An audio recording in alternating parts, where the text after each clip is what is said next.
Salam sertu.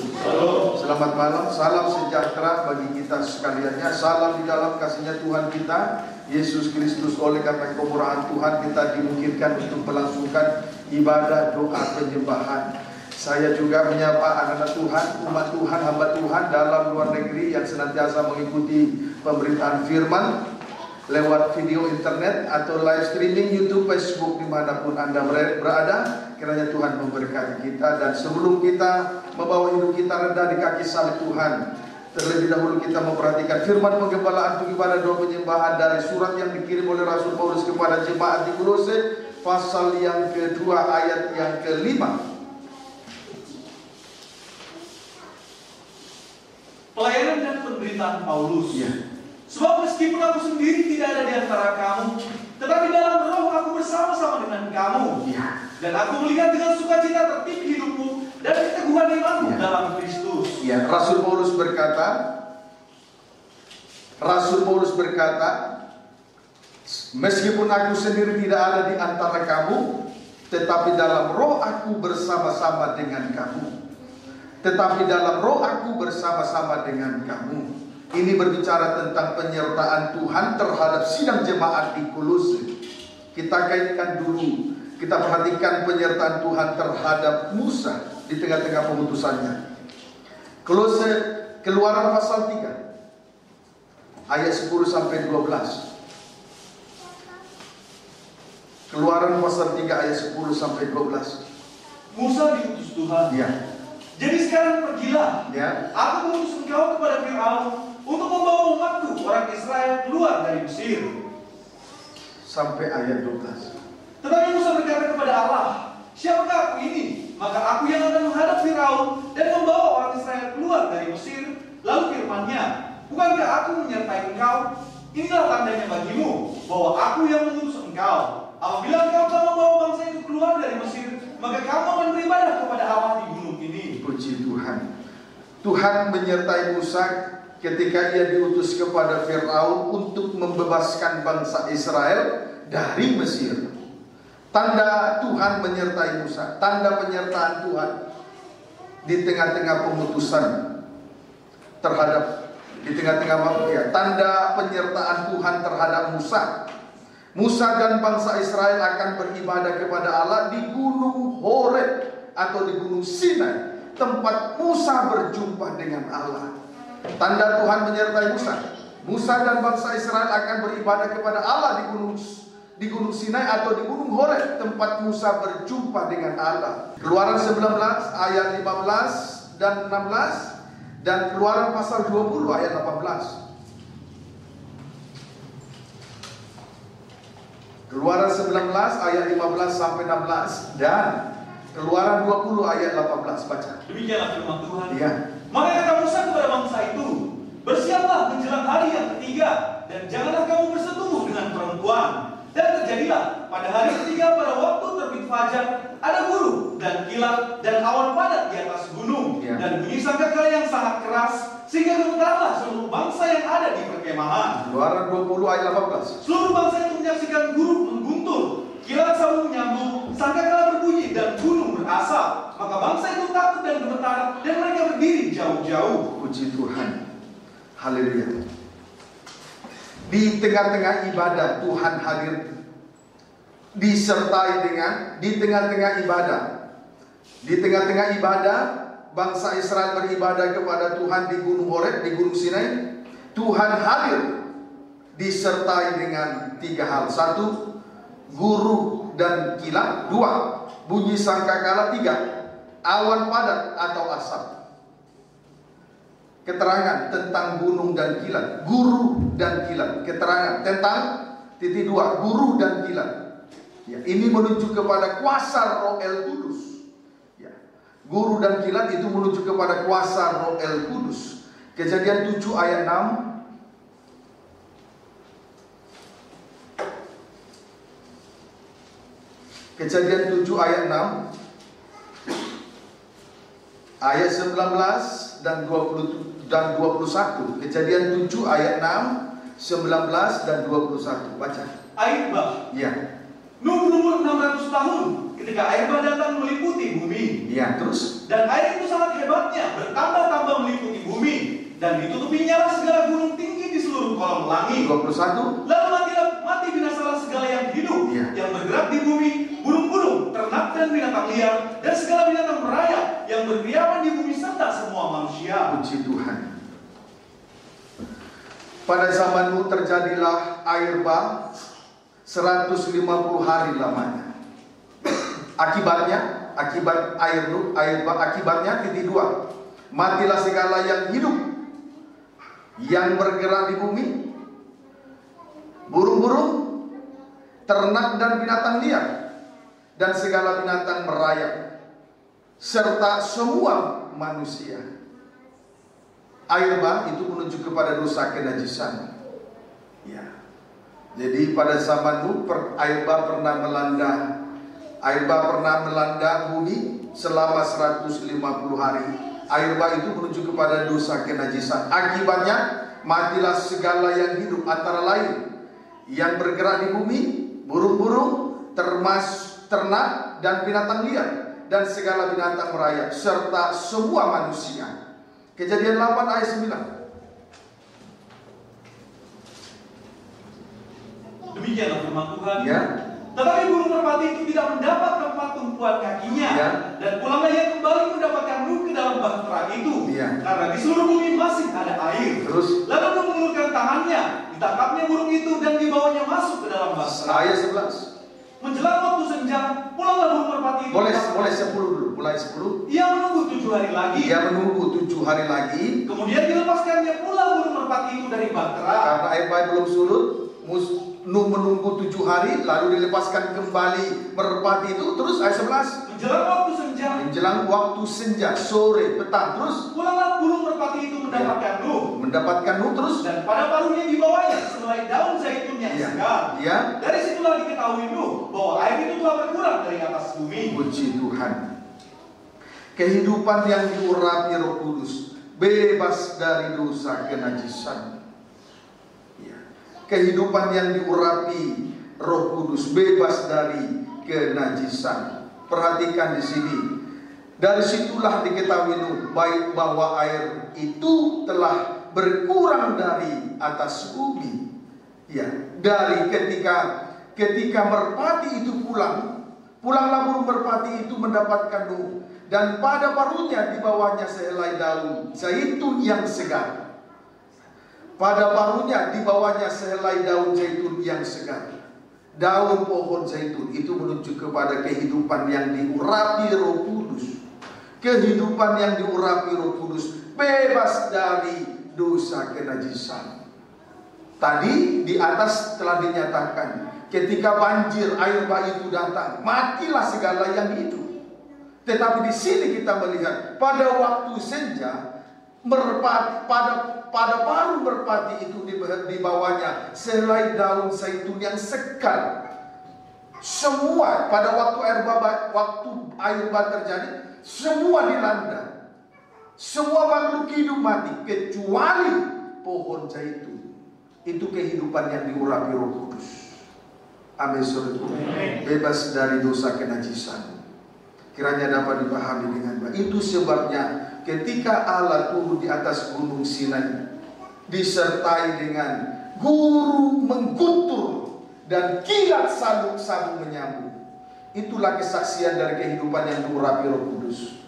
Puji Tuhan, terbebas dari dosa kenajisan. Kiranya dapat dipahami dengan baik. Kejadian pasal 6 ayat 2-3. Demikian firman Tuhan. Kejadian 6 ayat 2-3. Kejahatan manusia. Maka anak-anak Allah melihat bahwa anak-anak perempuan manusia itu cantik-cantik. Anak-anak manusia laki-laki melihat perempuan cantik-cantik terus. Lalu mereka mengambil istri dari antara perempuan-perempuan itu. Siapa saja yang disukai mereka. Siapa saja yang disukai. Sebaliknya perempuan juga siapa saja yang disukai. Ayat 3. Berfirmanlah Tuhan. Firman Tuhan terus. Rohku tidak akan selama-lamanya tinggal di dalam manusia. Terus. Karena manusia itu adalah daging. Tetapi umurnya akan 120 tahun saja. Puji Tuhan. Tuhan mengambil rohnya dari manusia karena dosa kenajisan. Puji Tuhan. Jadi daging itu ditunggangi oleh dosa kenajisan. Roh najis menunggangi daging. Karena manusia itu daging, berfirmanlah Tuhan, roh itu tidak akan selama-lamanya tinggal di dalam manusia, karena manusia itu adalah daging. Jadi saudaraku, Tuhan mengambil rohnya dari manusia karena dosa kenajisan, di mana dosa kenajisan itu, roh najis itu telah menunggangi manusia daging.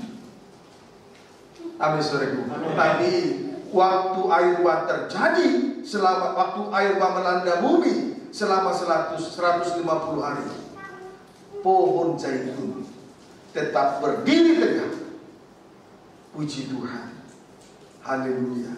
Inilah kesaksian yang luar biasa, kehidupan yang diurapi Roh Kudus, kesaksian yang luar biasa. Kiranya dapat dipahami dengan baik. Inilah tanda penyertaan Tuhan di tengah ibadah, hidup di dalam kuasa Roh Kudus, dan kesaksiannya luar biasa, dahsyat. Tidak dipengaruhi dosa kenajisan. Daging tidak ditunggangi oleh dosa kenajisan. Tidak hidup menurut daging dan tidak ditunggangi oleh najis. Kiranya dapat dipahami dengan baik. Galatia 5 ayat 25 sampai 26. Galatia 5 ayat 25 sampai 26.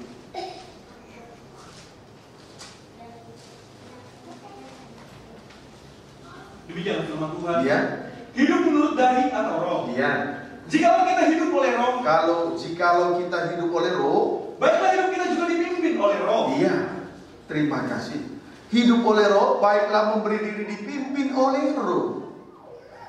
Kalau hidup oleh roh, baiklah memberi diri dipimpin oleh roh. Saat ini kita hidup berada dalam kegiatan roh.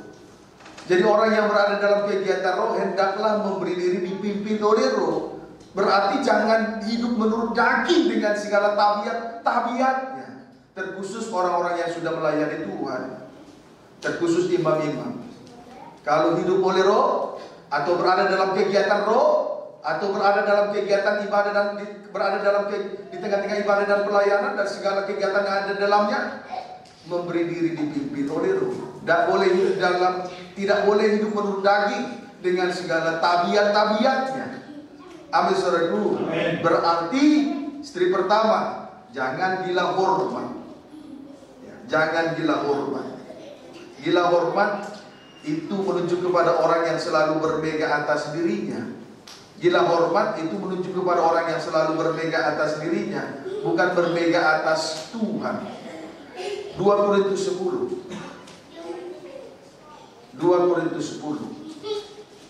ayat 17 sampai 18. Demikianlah firman Tuhan. Iya. Tetapi barang siapa berpegang, hendaklah ia berpegang di dalam Tuhan. Berpegang di dalam Tuhan itu bagus. Terus, sebab bukan orang yang memuji diri yang tahan uji. Bukan orang yang memuji diri yang tahan uji. Teruskan. Melainkan orang yang dipuji Tuhan. Iya. Puji Tuhan. Jadi saudaraku, barang siapa bermega, hendaklah ia bermega dalam Tuhan. Sebab bukan orang yang memuji diri yang tahan uji, melainkan orang yang dipuji Tuhan. Haleluya. Jadi orang yang gila hormat, suka bermega di dalam, suka bermega atas dirinya, suka bermega atas kelebihannya, suka memuji diri. Sementara orang yang memuji diri tidak tahan uji. Orang yang tahan uji adalah orang yang suka bermega di dalam Tuhan, bermega atas kelemahannya, yaitu bermega atas sengsara salib. Saat kita lemah, saat itulah kita kuat. Kiranya dapat dipahami dengan baik. Kemudian janganlah memberi diri dipimpin oleh roh, berarti step yang kedua, janganlah saling menantang dan mendengki. Sebab menantang dan mendengki itu perbuatan daging. Amin saudaraku. Sebab menantang dan mendengki itu adalah perbuatan daging. Kiranya dapat dipahami dengan baik. Pendeknya gila hormat serta menantang dan mendengki itu adalah perbuatan daging. Kiranya dapat dipahami dengan baik ya. Jadi orang yang hidup oleh roh, atau berada dalam kegiatan roh, atau berada di tengah-tengah ibadah dan pelayanan, hendaklah memberi diri dipimpin oleh roh, dikuasai oleh roh, dipimpin oleh roh. Terkhusus imam-imam. janganlah gila hormat. Gila hormat itu menuju kepada orang yang suka bermegah, suka memuji dirinya, memuji kelebihan-kelebihannya. Orang yang suka memuji diri tidak tahan uji. Kemudian hidup di dalam roh, memberi diri dipimpin oleh roh, berarti jangan menantang dan jangan saling mendengki. Amin, saudara. Puji Tuhan. Haleluya. Pendeknya gila hormat serta menantang dan mendengki adalah perbuatan dan Galatia 5 ayat 16.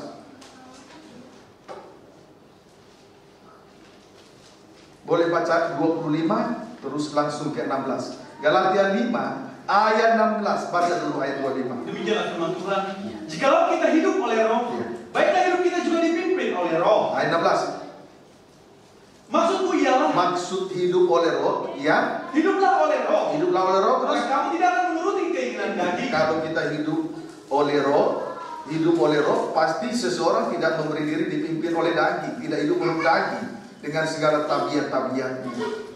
Amin, saudara. Orang yang hidup oleh roh memikirkan hal-hal yang dari roh, memikirkan perkara rohani, memikirkan ibadah dan pelayanan dengan segala kegiatan-kegiatan serta kemajuan daripada ibadah dan pelayanan itu sendiri. Puji Tuhan. Sebaliknya perhatikan ayat yang ke 18 sampai 21. Akan tetapi jika kamu memberi dirimu dipimpin oleh roh, maka kamu tidak hidup di bawah hukum Taurat. Terus perbuatan daging telah nyata, yaitu percabulan, kecemaran, hawa nafsu, penyembahan berhala, sihir, perseteruan, perselisihan, iri hati, amarah, kepentingan diri sendiri, pencitraan, roh pemecah, kedengkian, kemabukkan, pesta pora dan sebagainya. Terhadap semuanya itu kuperingatkan kamu, seperti yang telah buat dahulu, bahwa barang siapa melakukan hal-hal yang demikian, ia tidak akan mendapat bagian dalam kerajaan Allah. Perhatikan, jikalau seseorang memberi diri dipimpin oleh roh, maka ia tidak berada di bawah hukum Taurat.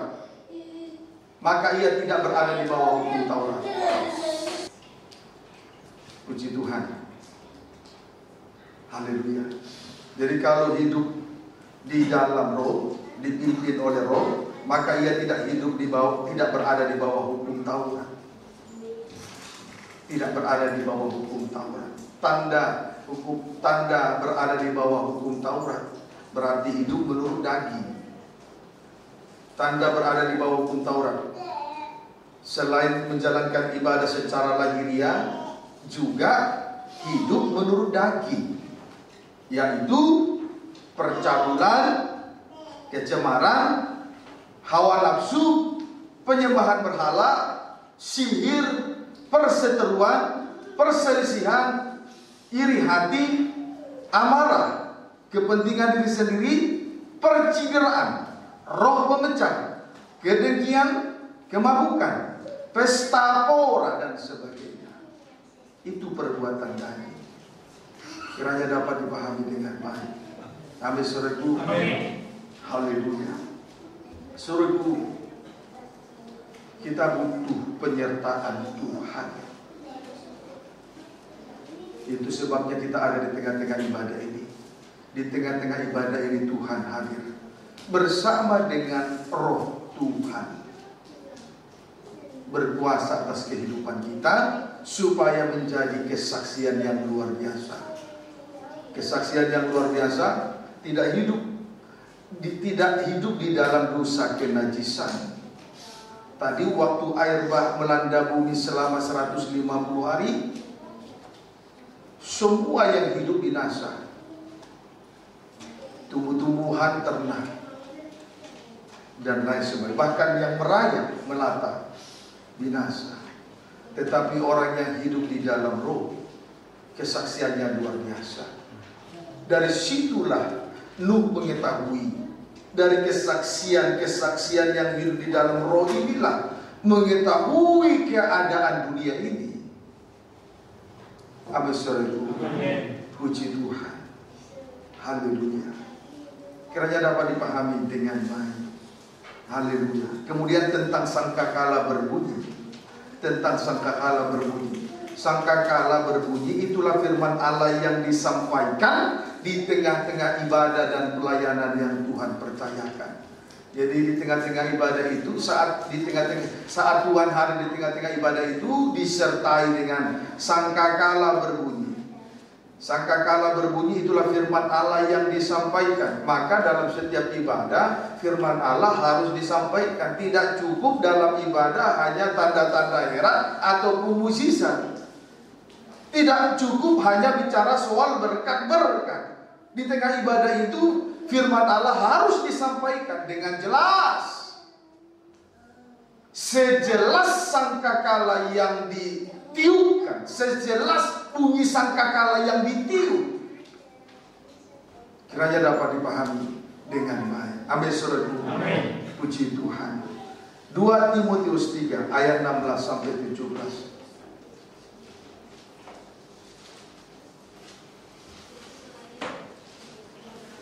2 Timotius 3 ayat 16 sampai 18. Baca. Demikianlah firman Tuhan. Pembacaan ayat 15 mulai. Ingatlah juga bahwa dari kecil engkau sudah mengenal kitab suci. Ya, di antara kita banyak yang dari kecil mengikuti dengar firman, sudah digembalakan, ingat itu semua. Terus yang dapat memberi hikmat kepadamu dan menuntun engkau kepada keselamatan oleh iman kepada Kristus Yesus. Perhatikan 16 sampai 18. Terus segala tulisan yang diilhamkan Allah memang bermanfaat untuk mengajar. Firman Allah yang disampaikan bermanfaat untuk mengajar, terus untuk menyatakan kesalahan, dosa dikoreksi, terus untuk memperbaiki kelakuan, terus dan untuk mendidik orang dalam kebenaran. 17. Dengan demikian, tiap-tiap manusia kepunyaan Allah diperlengkapi untuk setiap perbuatan baik. Milik Allah diperlengkapi untuk setiap perbuatan baik. Puji Tuhan. Jadi, saudaraku, firman Allah yang disampaikan sesuai dengan kuasa Roh Kudus. Firman Allah yang disampaikan oleh hamba Tuhan, oleh dorongan Roh Kudus bermanfaat untuk 2. Menyatakan kesalahan. 2. Memperbaiki kelakuan. 1. Bermanfaat untuk mengajar. 2. Menyatakan kesalahan. 3. Memperbaiki kelakuan. 4. Mendidik orang dalam kebenaran. Dengan demikian, anak-anak Tuhan yang menjadi milik kepunyaan Allah diperlengkapi untuk setiap perbuatan baik. Kita tidak dapat berbuat baik kalau firman Allah tidak disampaikan di tengah-tengah ibadah yang Tuhan percayakan. Amin, saudara. Puji Tuhan. Kiranya dapat dipahami dengan baik. Ibrani 1 ayat 3.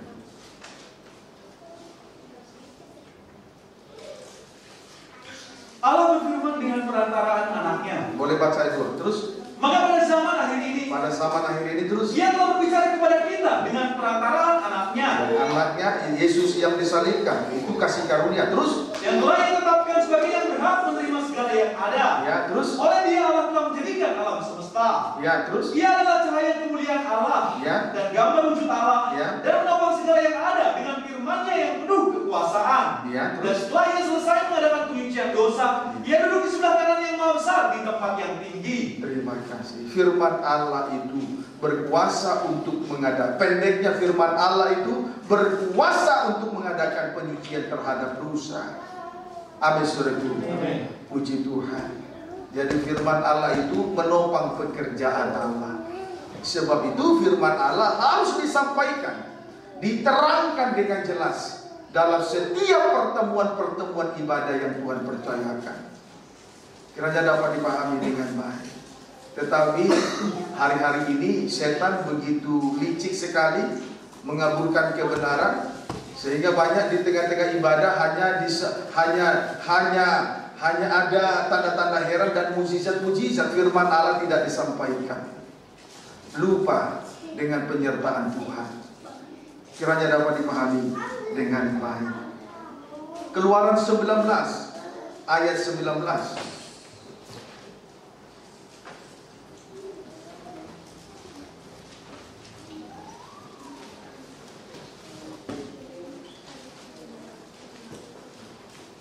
Baca.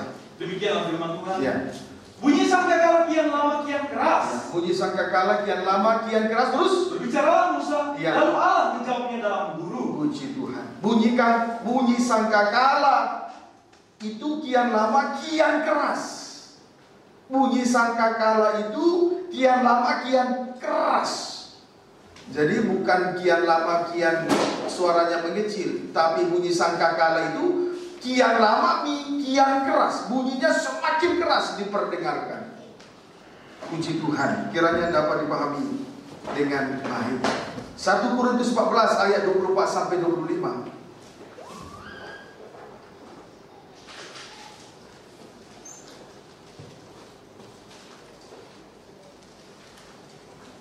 1 Korintus 14 ayat 24 sampai 25, baca. Demikianlah firman Tuhan. Ya. Tetapi kalau semua bernubuat, Ya. lalu masuk Jadi orang yang seorang tidak tadi firman Allah itu kian lama suaranya terdengar makin keras, bukan semakin mengecil. Puji Tuhan. Itu menuju kepada firman pengajaran yang rahasianya dibukakan. Kian lama kian keras. Itu menuju kepada firman pengajaran yang rahasianya dibukakan. 1 Korintus 14 ayat 24 sampai 25. Demikianlah firman Tuhan. Ya.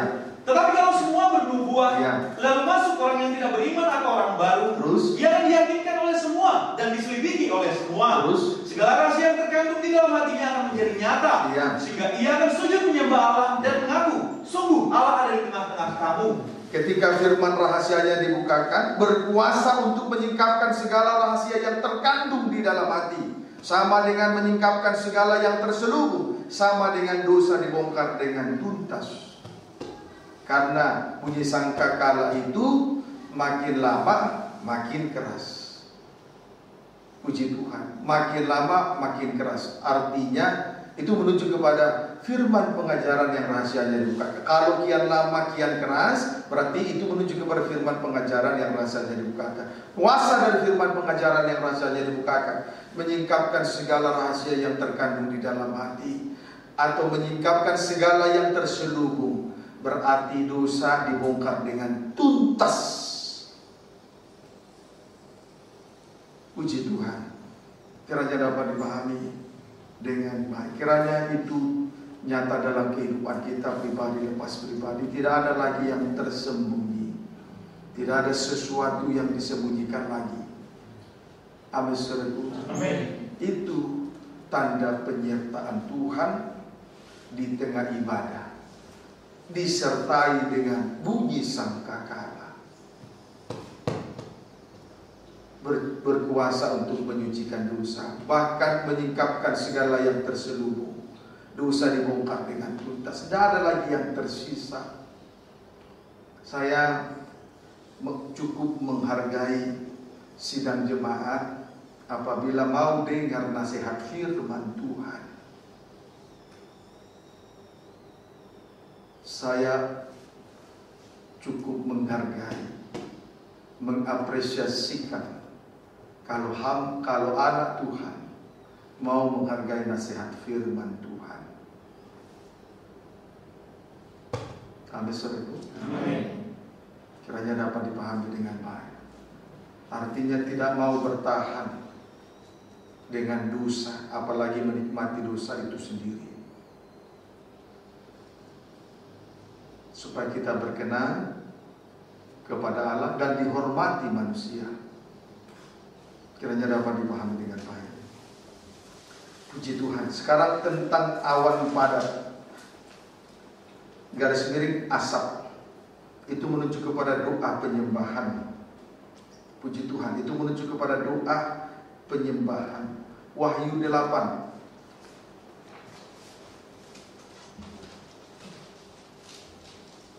ayat 3 sampai dengan ayat yang keempat. Demikianlah firman Tuhan.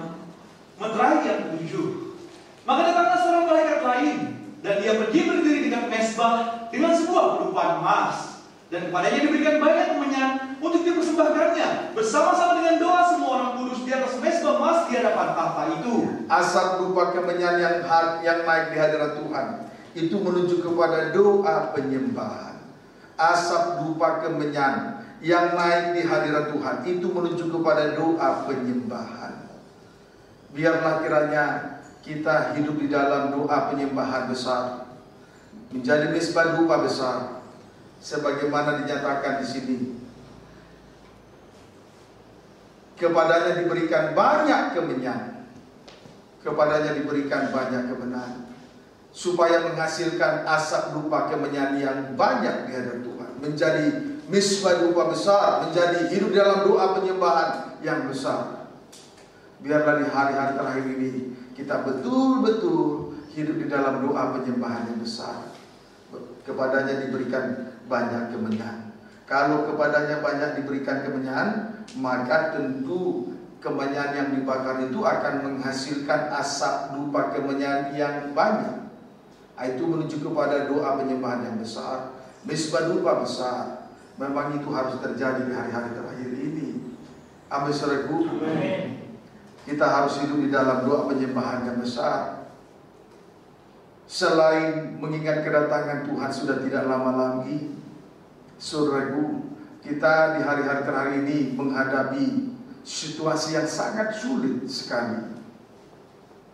Itu datang dari berbagai-bagai pihak, antara lain satu, dari dunia. Dari dunia. Injil Matius pasal yang keempat.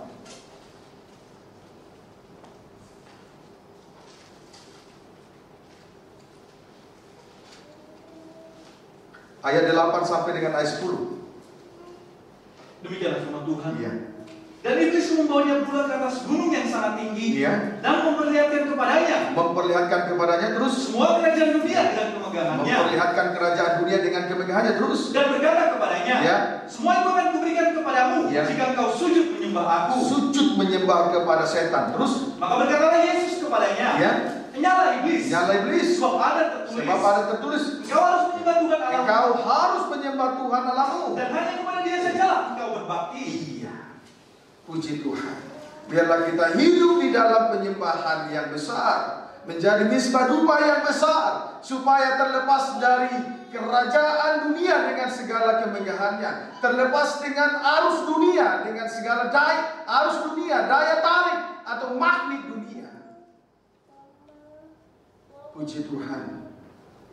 Saudaraku, iblis membawa Yesus ke atas gunung yang tinggi. Saat ini kita berada di atas gunung yang tinggi. Itu suatu kemurahan. Saat ini kita ada di atas gunung yang tinggi, suatu kemurahan. Beribadah kepada Tuhan, berada di atas gunung yang tinggi, suatu kemurahan. Tetapi jangan sampai ibadah ini terikat dengan kerajaan dan kerajaan dunia dengan segala kemegahannya.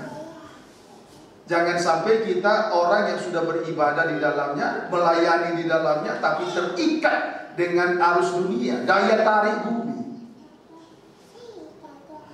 Sebab itu biarlah kita menyembah hanya kepada Allah saja, dan berbakti hanya kepada Dia saja. Tidak, kalau bekerja boleh, tetapi penyembahan nomor satu. Ada kegiatan apapun di dunia ini, kalau tidak menyalahi, tidak menimbulkan dosa, boleh saja. Tapi bukan itu nomor satu.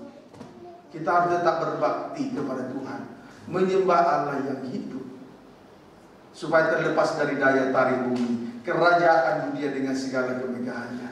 Amin, saudaraku. Amin. Yang kedua, terbebas dari dosa yang disebabkan oleh setan. Tadi dunia, yang kedua setan. Bebas dari dosa yang ditimbulkan oleh setan. Wahyu 12.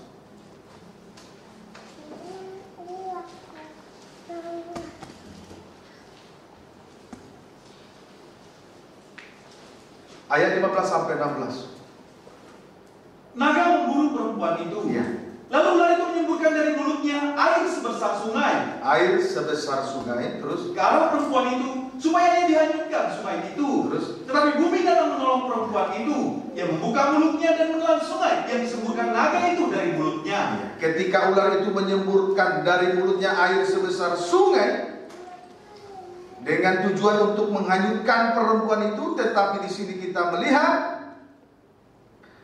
bumi datang menolong perempuan itu. Ia membuka mulutnya dan menelan sungai yang disemburkan naga dari mulutnya.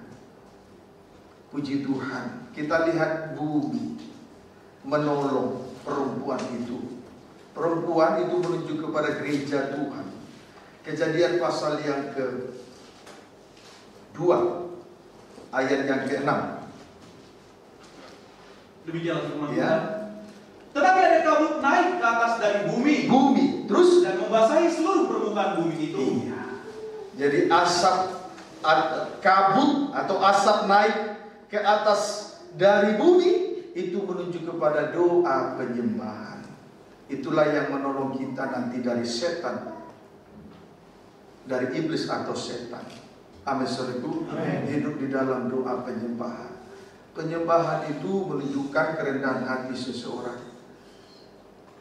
Tidak berhenti sampai di situ. Penyembahan itu menunjukkan bahwa daging sudah digiling dengan halus. Kalau daging sudah digiling dengan halus, berarti tidak terlihat lagi wujud daging, tidak terlihat lagi bentuk daging, tidak ada lagi hawa, tidak ada lagi di situ keinginan daging, sebab tidak ada lagi bentuk dan wujud daging di situ. Sudah digiling halus. Kalau sudah digiling halus, berarti bersifat rohani, tidak bisa lagi dijangkau, dijamah oleh setan. Sudah bersifat rohani. Amin, saudaraku. Puji Tuhan. Kiranya dapat dipahami dengan baik. Saya juga heran melihat Bunda. Waktu membeli rumah itu tidak diketahui bagaimana asal usulnya. Rupanya orang yang menempati rumah sebelum dibeli itu di situ mungkin ada jimat-jimat ditancapkan, ditanam, saya tidak tahu. Sehingga Bunda seringkali merasakan ada orang lewat, ada penampakan, tetapi setan tidak bisa menjamah hidupnya. Kalau betul-betul hidup di dalam doa penyembahan, daging sudah digiling halus. Kiranya dapat dipahami dengan baik. Satu kali juga ada suatu peristiwa di tahun 2006 kurang lebih, atau 2007 saya kurang lebih ingat. Ada anak Tuhan memberi tanah. Rupanya tanah yang dibeli, ada anak Tuhan mempersembahkan tanah kepada saya sekitar 400 meter. Ternyata tanah itu bermasalah. Lalu saya datangi kantor pemasaran. Ternyata betul bermasalah. Lalu saya tuntut supaya tanah itu ada, karena harganya sudah dibayar dengan lunas. Tapi rupanya penjual tanah ini tidak terima. Saya dicoba dengan cara guna-guna mantra sihir. Dalam satu penglihatan, Tuhan memperlihatkan kepada saya kaki tangan dari si penjual tanah itu. Sebelum dia menusuk di pinggang saya ini dengan sebilah keris kurang lebih 30 cm, terlebih dahulu saya melihat ada sebuah kepala kecil dengan rambut panjang warna putih penuh dengan uban. Kemudian kepala itu terikat, jadi seperti semacam pendekar hebat, tapi lidahnya berjulur untuk mencari darah. Lidahnya penuh dengan darah untuk mencari darah. Kemudian setelah itu Tuhan perlihatkan kepada saya kaki tangan orang yang menjual tanah itu, lalu menusuk bagian pinggang saya, pinggang bagian belakang. Tapi sebelum dia tusuk, saya langsung sebut darah Yesus. Seketika orang itu tidak terlihat lagi. Kemudian dalam satu kesempatan saya ke bank untuk transfer 1/10 ke pusat. Ternyata saya ketemu dengan orang itu. Saat saya melihat orang itu, dia ketakutan, menggigil. Karena dia melihat saya seperti orang hebat.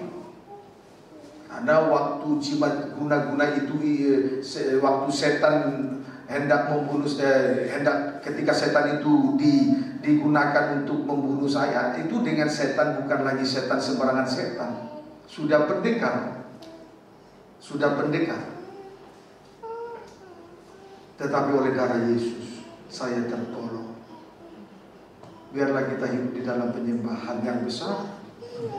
Sebab hari-hari keadaan dunia sudah semakin sudah tidak menentu. Keadaan sudah semakin sulit. Setan semakin merajalela. Mari kita hidup dalam doa penyembahan. Hari-hari ini juga saya tetap bertekun di dalam doa penyembahan. Jadi selain merendahkan diri, daging itu harus digiling halus sampai akhirnya menjadi bersifat rohani, tidak bisa lagi dijangkau oleh setan. Kiranya dapat dipahami dengan baik. Amin, saudaraku. Kemudian yang ketiga, terlepas dari antikris. Terlepas dari aniaya antikris. Wahyu 15.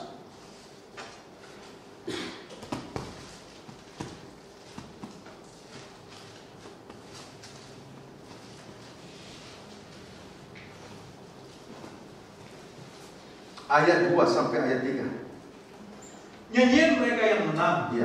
Dan aku melihat sesuatu bagaikan lautan kaca bercampur api. Iya.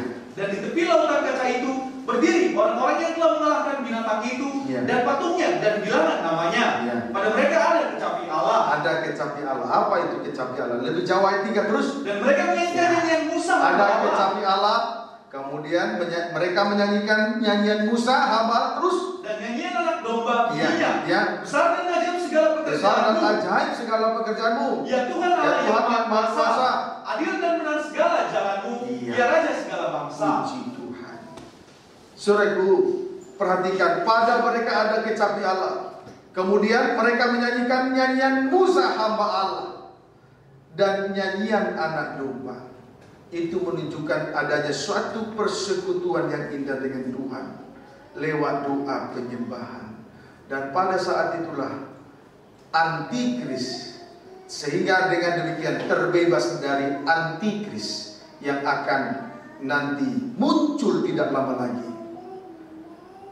Antikris sudah bermunculan di mana-mana, tetapi kekejian itu suatu kali nanti akan masuk di dalam rumah Tuhan. Pertama-tama dimulai di dalam rumah Tuhan.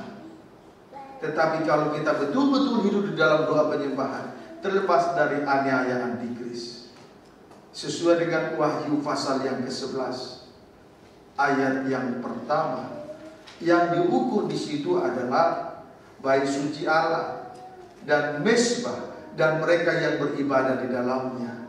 Itu mereka yang beribadah di dalamnya itu menuju kepada doa penyembahan. Sementara mereka kemudian pelataran yang berada di pelataran bait suci yang di sebelah luar itu diserahkan kepada antikris untuk diinjak-injak selama 3 tahun setengah. Kiranya dapat dipahami dengan baik. Puji Tuhan. Amin, saudara. Itulah kegunaan doa penyembahan. Segala sesuatu, segala benda kalau dilemparkan ke atas, akhirnya akan jatuh ke bawah. Itu tandanya bahwa bumi ini mempunyai daya tarik. Tetap kecuali satu perkara, asap dupa kemenyan, dia tetap naik di hadirat Tuhan. Dia bebas dari daya tarik bumi, bebas dari magnet bumi, bebas dari kerajaan dunia dengan segala kemegahannya. Jadilah mezbah doa besar, doa penyembahan yang besar. Terimalah kemenyan yang banyak, lalu dibakar untuk menghasilkan asap dupa kemenyan yang besar dan banyak. Saudaraku, tadi Rasul Paulus berkata kepada jemaat di Kolose, aku bersama dengan engkau dalam roh. Itu berbicara tentang penyertaan Tuhan. Tuhan hadir di tengah ibadah-ibadah ini untuk menyertai kita.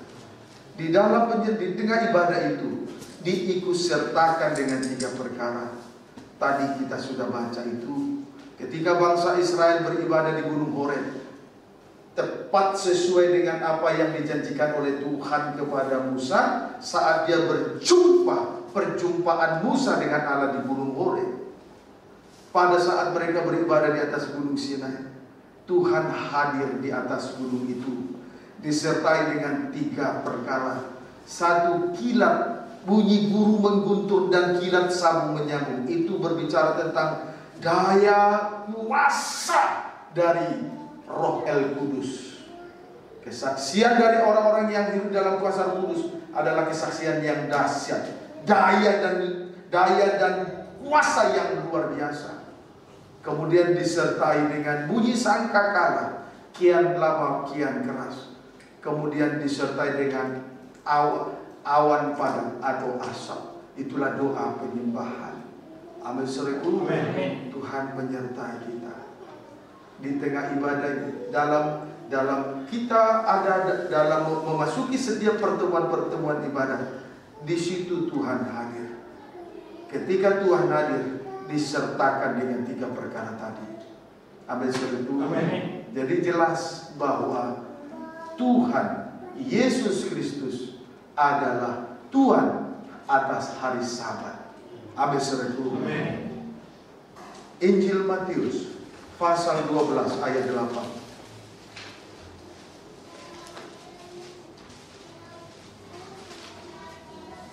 Baca. Demikian firman Tuhan. Ya. Karena anak manusia adalah Tuhan atas hari Sabat. Iya. Anak manusia adalah Tuhan atas hari Sabat. Amin. Hari Sabat itu hari ke-7. Hari ke-7 berarti berhenti dari setiap kegiatan daging dan berada pada hari perhentian. Di dalamnya ada kegiatan-kegiatan roh. Antara lain bunyi guru mengguntur. Itulah Roh El Kudus dengan kuasa yang ajaib. Kemudian disertai dengan bunyi sangkakala, kian lama kian keras. Kemudian disertai dengan awan padat atau asap. Itulah doa penyembahan. Amin. Jadi Yesus Kristus adalah Tuhan atas hari Sabat, hari perhentian. Pada saat kita berhenti dari kegiatan daging, terlihatlah kegiatan rohani. Kuasa Roh Kudus menyertai, firman Allah menyertai, doa penyembahan menyertai. Malam ini kita kita akan tersungkur di kaki salib Tuhan, sujud menyembah Allah yang hidup. Tidak hanya merendahkan diri di hadapan Tuhan, tapi sampai akhirnya nanti daging itu digiling dengan halus, supaya kita semua bersifat rohani. Setan tidak bisa lagi menjangkau kehidupan kita sekalian. Terlepas dari antikris, terbebas dengan kerajaan dunia dengan segala kemegahannya, terbebas dari magnet dunia. Tuhan hadir di tengah ibadah ini, disertakan 3 perkara tersebut. Itulah penyertaan Tuhan bagi kita semua. Tuhan Yesus memberkati kita sekalian. Mari kita hadir, kita tersungkur di kaki salib Tuhan.